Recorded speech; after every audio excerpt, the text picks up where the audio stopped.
Assalamualaikum teman-teman, selamat berjumpa lagi dengan saya Abdurrahman dan masih tetap di channel Abdurrahman ya.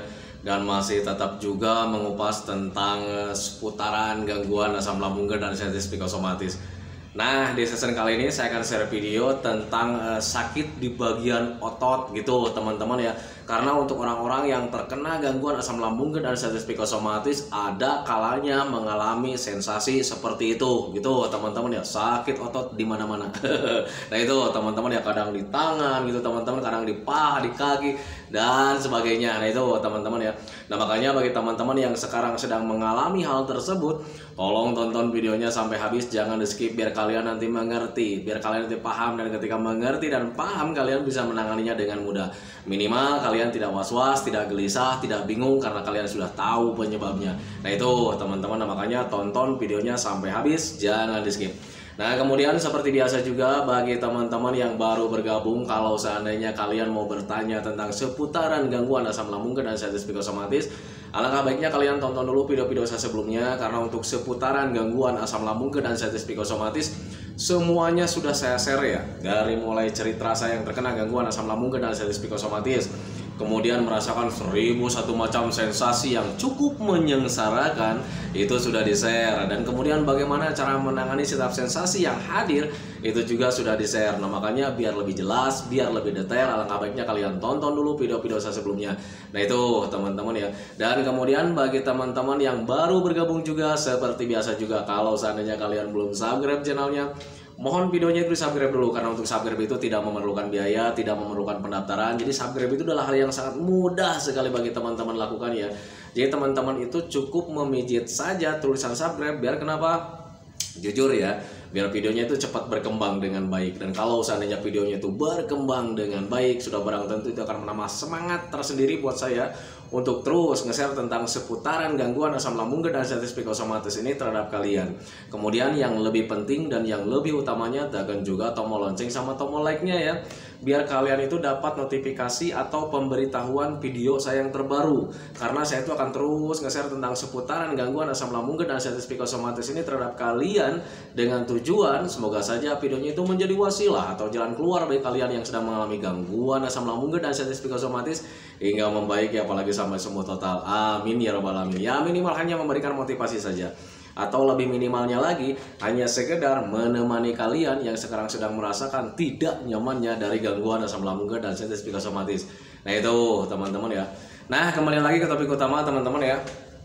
Untuk orang-orang yang terkena gangguan asam lambung dan sensitif psikosomatis, ada kalanya mengalami sakit otot gitu teman-teman ya, entah itu otot bagian lengan gitu teman-teman ya, entah itu bagian lengan sebelah sini, kemudian kadang di paha juga, kadang di betis juga gitu teman-teman ya, ada mengalami hal seperti itu teman-teman. Tetapi perlu kalian ketahui bahwa untuk orang-orang yang terkena gangguan asam lambung dan sensitif psikosomatis, tidak semuanya sensasinya itu sama gitu teman-teman. Mungkin si A tidak mengalaminya, si B mungkin mengalaminya. Nah itu teman-teman, jadi untuk setiap sensasi itu, untuk orang-orang yang terkena gangguan asam lambung dan sensitif psikosomatis tidak selalu sama gitu teman-teman. Jadi tergantung daripada persentasenya orang tersebut terkena gangguan asam lambung dan sensitif psikosomatisnya. Nah itu teman-teman, mungkin si A itu ya dapatnya itu mungkin cuman 50% dari gangguan asam lambungnya itu teman-teman, atau misalnya si B itu lebih gitu teman-teman ya, karena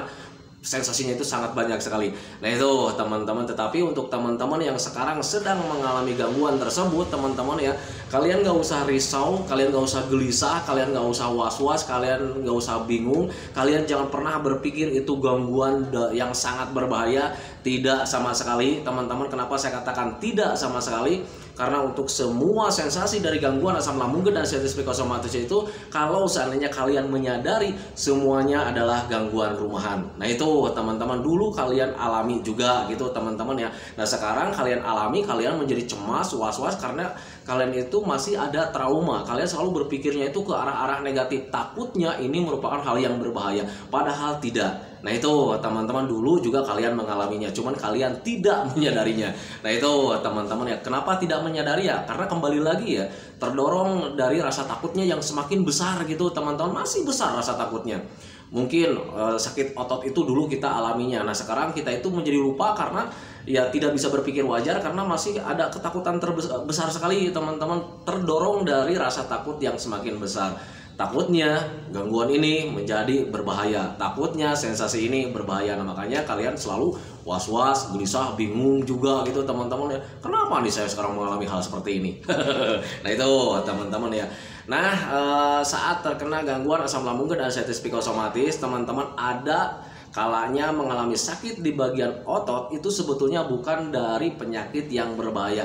Itu ada beberapa penyebab. Sesuai pengalaman saya memang seperti itu teman-teman ya, ada beberapa penyebab. Yang pertama ya karena efek stres ya. Yang pertama itu teman-teman ya rata-rata dari efek stres ya. Jadi ada penegangan otot tertentu gitu teman-teman. Jadi saat ketika stres, terlalu banyak pikiran teman-teman ya, tanpa disadari otot kita itu menegang teman-teman ya, otot kita menegang, dan kemudian stresnya itu setiap hari ya, ototnya juga menegangnya itu setiap hari teman-teman ya. Nah makanya untuk sakit otot itu sangat sering sekali dialami untuk orang-orang yang terkena gangguan asam lambung dan ascites psikosomatis. Nah itu teman-teman, dan kemudian sakit ototnya itu beraneka ragam ya, kadang ada yang di bagian tangan, kadang ada yang di bagian dada, tembus sampai ke belakang teman-teman, kadang ada di bagian belakang leher gitu teman-teman, kayak menegang seperti itu. Nah itu teman-teman ya, itu sebetulnya ketika kalian mengalami sakit otot seperti itu teman-teman, itu cuman bentuk efek stres atau terlalu banyak pikiran teman-teman. Apalagi untuk orang-orang yang terkena gangguan asam lambung dan ascites psikosomatis, biasanya selalu berpikirnya itu ke hal-hal yang negatif, ke hal-hal yang menakutkan gitu teman-teman. Ya sudah wajar, dan itu memang alaminya ya, ketika orang yang terkena gangguan asam itu sering berpikir ke arah negatif, pasti ototnya itu menegang teman-teman ya. Contoh kecil, ketika kalian ingin mempercayai bahwa otot menegang itu bisa karena stres atau terlalu banyak pikiran atau sedang cemas gitu teman-teman ya, tengok orang yang sedang ketakutan, tengok orang yang sedang kaget gitu teman-teman ya, ada spase otot menegang di situ. Nah itu teman-teman, itu contoh kecilnya gitu teman-teman. Tetapi untuk orang yang cemas, orang yang mengalami ketakutan, orang yang normal gitu teman-teman ya, kenapa otot menegangnya itu cuma sebentar, kok kita itu lama gitu teman-teman ya, karena kita stresnya terlalu lama. Nah itu teman-teman ya, setiap hari selalu memikirkan tentang penyakit, setiap hari selalu memikirkan tentang ketakutan-ketakutan. Nah itu teman-teman, nah, makanya wajar sekali kalau seandainya kalian setiap hari mengalaminya gitu teman-teman ya, sakit otot, dan sakit ototnya itu di mana-mana. Nah itu teman-teman, itu sepengalaman saya dulu gitu teman-teman ya. Nah kemudian ketika orang yang terkena gangguan asam lambung dan ascites psikosomatis mengalami sakit otot itu bisa karena pergerakan otot itu sendiri gitu teman-teman ya. Kenapa bisa sakit ya? Ketika ada pergerakan otot itu sendiri, kenapa kita selalu pasti mengalami sakit di bagian otot teman-teman ya? Karena jujur ya, untuk orang-orang yang terkena gangguan asam lambung dan ascites psikosomatis, bahkan buat orang yang normal saja, ketika dia jarang bergerak ya, jarang olahraga gitu teman-teman ya, di awal-awal melakukan kegiatan olahraga atau bergerak di awal-awal dengan kegiatan yang berat gitu teman-teman ya, itu bisa menyebabkan sakit di bagian otot gitu teman-teman. Makanya normalnya untuk orang-orang yang terkena gangguan asam lambung dan ascites psikosomatis, bahkan untuk orang normal juga, ketika mau melakukan olahraga itu biasanya suka melakukan pemanasan ya, selalu melakukan pemanasan biar ototnya itu tidak terlalu kaget saat kita olahraga. Nah itu teman-teman, dan untuk kegiatan olahraga itu ketika ada yang menyebabkan otot sakit itu biasanya di bagian paha teman-teman ya, di bagian paha, di bagian betis, di bagian tangan sebelah sini gitu teman-teman, di bagian lengan sebelah sini, itu pasti memang seperti itu teman-teman ya. Dan biasanya sakit ototnya itu kalau seandainya dari pergerakan otot yang karena memang ada aktivitas yang baru-baru gitu teman-teman, atau olahraga yang cukup berat juga, biasanya suka ditandai dengan rasa yang agak panas juga gitu teman-teman. Jadi sakit ototnya itu agak panas ya. Nah itu teman-teman ya. Dan kalau seandainya rasa itu hadir di tengah malam teman-teman ya, cukup menyengsarakan gitu teman-teman. Dulu saya begitu gitu teman-teman. Jadi saat terkena gangguan asam lambung dan ascites psikosomatis, yang saya alami dulu ketika mulai memahami ya bahwa gangguan asam lambung dan ascites psikosomatis butuh olahraga. Nah, kan gitu ya teman-teman ya. Nah, makanya waktu memahami ke sana, ketika sudah terlalu berdiam diri di rumah gitu teman-teman dengan jangka waktu yang lama, akhirnya saya bergerak jalan-jalan gitu teman-teman. Dan kemudian ketika jalan-jalan itu ya karena mungkin jalan-jalannya baru, olahraganya baru gitu teman-teman ya, di malam harinya itu ada perasaan sangat tidak nyaman ya di bagian otot kaki saya waktu itu ya, di paha kemudian di betis gitu teman-teman, ditambah lagi di bagian otot sini, aduh, dan kemudian sakit ototnya itu agak panas juga gitu teman-teman ya, cukup menyengsarakan gitu teman-teman ya. Nah tetapi kemudian ketika besoknya istirahat, kemudian selang beberapa hari saya lanjut lagi, itu biasa kembali teman-teman. Ketika olahraga untuk sakit di bagian otot itu tidak ada teman-teman ya, karena kita sudah mulai terbiasa kembali untuk beraktivitas yang agak berat-berat juga gitu teman-teman ya. Nah makanya bagi teman-teman nih tips buat teman-teman, ketika kalian sudah lama berdiam diri di rumah, kemudian ketika kalian ingin melakukan aktivitas atau olahraga-olahraga yang ringan, yang menyenangkan teman-teman ya, tetap usahakan harus melakukan pemanasan dulu biar ototnya tidak kaget. Nah itu teman-teman, itu pengalaman saya dulu saat terkena gangguan asam lambung dan diabetes psikosomatis. Nah itu teman-teman ya. Nah kemudian sakit otot di bagian lengan, paha, kaki itu dulu yang saya alami itu karena akibat kecapean juga bisa gitu teman-teman ya. Karena jujur ya, untuk orang-orang yang terkena gangguan asam lambung dan diabetes psikosomatis itu ya orangnya paling senang ya, paling senang kalau di aktivitas gitu teman-teman. Kalau di perasaan jangan ditanya lah, subhanallah sangat nikmat sekali. Nah itu teman-teman ya, nikmat membawa sengsara. Nah itu teman-teman. Tetapi kalau misalnya untuk aktivitas, saya katakan itu untuk orang senang ya, ya gimana mau senang ya. Jadi kerjanya itu cuman rebahan, duduk manis kan gitu teman-teman ya, nonton HP kan gitu ya teman-teman ya. Karena mau melakukan aktivitas yang lain-lain itu masih ada rasa ketakutan, sehingga semuanya itu serba terbatas. Nah akhirnya yang dilakukannya itu ya cukup duduk gitu teman-teman, kemudian tiduran, rebahan, cuman itu saja. Nah itu teman-teman. Dan ketika melakukan aktivitas yang lain gitu teman-teman ya, itu membuat kita capek teman-teman. Dan ketika ada rasa kecapean gitu teman-teman ya, otot tangan, kaki, paha gitu teman-teman, itu ada perasaan tidak nyaman ya, ototnya itu terasa sakit, kemudian dicampur lagi ada perasaan panas juga, bisa seperti itu. Nah itu teman-teman, jadi kecapean juga bisa membuat otot kita itu menegang, kemudian ada perasaan tidak nyaman kalau di awal-awal kita melakukan pergerakan-pergerakan atau olahraga atau aktivitas yang baru kita lakukan dengan agak berat gitu teman-teman ya. Itu pengalaman saya dulu ketika terkena gangguan asam lambung dan diabetes psikosomatis. Nah makanya ketika kalian sekarang sedang mengalami hal tersebut teman-teman ya, ketika kalian ingin menangani sakit otot di bagian tangan, di bagian kaki juga, di bagian paha juga gitu teman-teman ya, tolong kenali saja penyebab itu. Nah itu teman-teman, karena untuk seputaran gangguan asam lambung dan diabetes psikosomatis biasanya penyebabnya itu nggak ada yang terlalu besar sih sebetulnya teman-teman. Nah makanya bagi teman-teman, kalau seandainya kalian bisa memahami video saya dari awal sampai sekarang itu, kalau misal kalian pintar-pintar memahami gitu teman-teman ya, semuanya juga itu seputaran asam lambung itu hanya segitu-segitunya gitu teman-teman. Makanya untuk video saya itu banyak sekali yang diulang-ulang teman-teman ya, banyak sekali yang isinya itu pembahasannya itu sama aja semua. Nah itu teman-teman, karena untuk seputaran gangguan asam lambung dan diabetes psikosomatis itu tidak ada hal yang sangat besar gitu teman-teman. Ruang lingkupnya itu cuman kecil ya, kecil gitu teman-teman. Karena ya semua sensasinya juga adalah sensasi rumahan, kayak macam dipusing, kelayangan, berdenging telinga, kemudian mata agak buram gitu teman-teman ya. Kemudian ketika bicara juga agak balelo gitu ya teman-teman, agak kaku, bisa seperti itu teman-teman ya. Dada panas, perut panas, ulu hati tidak nyaman, dada terasa sakit sampai menusuk belakang, itu semuanya sudah saya bahas, dan ruang lingkupnya itu cuma segitu teman-teman ya. Nah itu kalau misalnya kalian cermati semua tentang sensasi dari gangguan asam lambung dan diabetes psikosomatis, sebetulnya sedikit sih sebetulnya. Nah itu teman-teman, makanya kalau teman-teman ingin mempelajari, ingin memahami biar kalian itu tidak cemas, tidak was-was, tengok video-video saya sebelumnya. Nah itu teman-teman, 5 video, 10 video juga sebetulnya sudah cukup teman-teman ya. Nah itu, tetapi karena memang sekarang banyak sekali pendatang yang baru dan akhirnya malas membuka video-video saya yang terdahulu, akhirnya ya bertanya lagi, akhirnya videonya itu saya ulang lagi. Nah itu teman-teman, tetapi nggak apa-apa, semoga saja video yang terbaru itu menjadi teman kalian gitu teman-teman, kemudian ya bisa menunjukkan juga ternyata wah bener nih Pak Abdul Rahman nih share tiap hari, berarti setiap hari dia sehat nih. Nah itu teman-teman ya. Nah itu sebagai pembuktian juga bagi teman-teman bahwa sampai detik ini saya masih sehat walafiat karena masih selalu menjaga dengan yang namanya 3P gitu teman-teman ya. Karena jujur ya, untuk asam lambung dan artritis psikosomatis itu bisa kambuh, kapanpun bisa kambuh teman-teman ya. Nah makanya sampai detik ini juga saya masih menjaga 3P-nya. Nah makanya alhamdulillah sampai detik ini juga saya masih sehat walafiat. Nah itu teman-teman ya.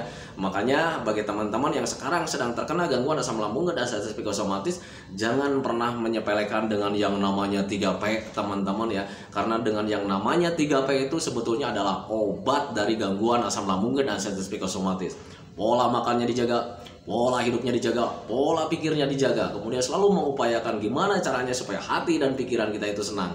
Nah itu teman-teman, nah, makanya ketika saat ini saya sudah menjaga 3P-nya sampai detik ini, alhamdulillah saya masih sehat walafiat, makanya masih bisa share video sama kalian setiap harinya. Nah itu teman-teman, makanya setiap share video itu ya semoga saja bisa bermanfaat videonya. Kemudian yang keduanya ya sambil menunjukkan juga sama kalian bahwa ternyata 3P itu membuat saya sehat sampai detik ini. Nah itu teman-teman ya, alhamdulillah. Nah itu teman-teman ya. Nah makanya bagi teman-teman jangan pernah menyepelekan 3P-nya. Nah itu teman-teman ya. Jadi kembali lagi ke topik utama teman-teman ya. Untuk sakit otot itu sebetulnya bukan dari gangguan yang berbahaya. Khusus untuk orang-orang yang terkena gangguan asam lambung dan artritis psikosomatis, sakit otot itu entah otot bagian lengan, entah otot bagian paha, entah otot bagian kaki, sebetulnya itu dari penegangan otot saja gitu teman-teman. Penegangan otot itu bisa karena efek stres atau terlalu banyak pikiran, itu yang pertama. Yang keduanya bisa karena pergerakan otot itu sendiri gitu teman-teman. Jadi ada pergerakan otot sendiri gitu teman-teman. Ketika kalian baru melakukan olahraga, baru melakukan aktivitas lagi, di situ ototnya menjadi kaget dan akhirnya ada rasa sakit gitu teman-teman.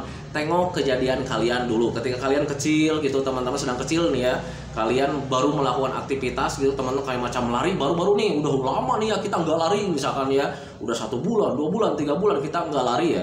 Nah ketika melakukan lari di awal-awal pasti malam harinya suka sakit di bagian paha atau di bagian betis. Nah itu teman-teman, makanya untuk hal yang keduanya ketika kalian melakukan terkena sensasi sakit otot itu sebetulnya itu cuman dari pergerakan otot saja gitu teman-teman, otot yang kaget karena aktivitas yang baru. Nah itu yang keduanya. Nah kemudian yang ketiganya bisa karena kecapean juga gitu teman-teman ya. Jadi ketika kalian di awal-awal melakukan aktivitas terlalu berat, terlalu capek, walaupun itu misalkan aktivitasnya nggak terlalu berat, tetapi karena memang full mungkin ya dari pagi sampai sore, ya itu sudah pasti kalian kecapean. Dan biasanya kalau cuman efek dari kecapean, kalau seandainya besoknya berkelanjutan lagi capeknya, besoknya berkelanjutan capeknya lagi, biasanya orang itu suka ada ototnya itu suka tidak nyaman, kemudian ditambah lagi ruas-ruas bagian tangan itu terasa kayak ngilu gitu teman-teman ya. Nah itu jadi ruas-ruas tangan, ruas-ruas kaki itu apalagi otot ya, ada sensasi ngilu. Nah itu teman-teman, kalau seandainya kalian mendapatkan sensasi seperti itu, berarti kalian itu ada kecapean juga. Nah itu teman-teman ya. Nah tetapi kalau misalnya bagi teman-teman, Pak saya itu nggak mengalami kecapean karena aktivitasnya cuma jalan-jalan doang depan rumah. Coba ingat-ingat ketika kalian kemarin-kemarinnya, kemudian kemarinnya lagi, bulan kemarinnya lagi, apakah selama itu kalian itu sebelumnya gitu teman-teman melakukan aktivitas? Kalau seandainya tidak, wajar. Kalau seandainya kalian cuma jalan-jalan aja, itu menjadi kecapean. Nah itu teman-teman ya, karena jujur ya, untuk badan kita itu kalau seandainya tidak dilatih setiap hari, didiamkan sudah dengan beberapa waktu lama ketika melakukan aktivitas itu, nah aktivitas itu menjadi hal yang sangat baru kembali gitu teman-teman. Jadi aktivitas sedikit pun itu terasa berat, terasa capek gitu teman-teman buat otot kita. Kita mungkin tidak merasa capek, tetapi otot kita itu merasa capek. Nah itu teman-teman, makanya otot itu butuh istirahat. Nah itu teman-teman, makanya harus bisa memahami ke sana. Nah itu teman-teman ya, video dari saya tentang seputaran sakit bagian otot gitu teman-teman. Semoga saja videonya itu menjadi pencerahan buat kalian. Semoga saja videonya itu ya hanya sekedar menemani kalian lah yang sekarang sedang merasakan tidak nyamannya dari gangguan asam lambung dan artritis psikosomatis. Kemudian seperti biasa, sebelum saya akhiri videonya, saya selalu mendoakan sama teman-teman itu, semoga saja teman-teman itu cepat sehat lagi, cepat sembuh lagi, cepat kembali lagi keadaan kalian yang dulu, baik semangatnya, moodnya, tertawanya, bahagianya gitu teman-teman. Pokoknya kehidupan kalian yang berwarna yang dulu itu semoga saja cepat kembali lagi, karena memang saya yakin 100% bahwa keadaan kalian yang dulu itu sangat dirindukan sekali. Nah itu teman-teman, kemudian doakan saya juga teman-teman ya, agar saya itu tetap sehat, tetap kuat, tetap ceria, agar masih bisa tetap menemani kalian. Nah itu teman-teman ya, saya hentikan videonya teman-teman ya. Assalamualaikum warahmatullahi wabarakatuh.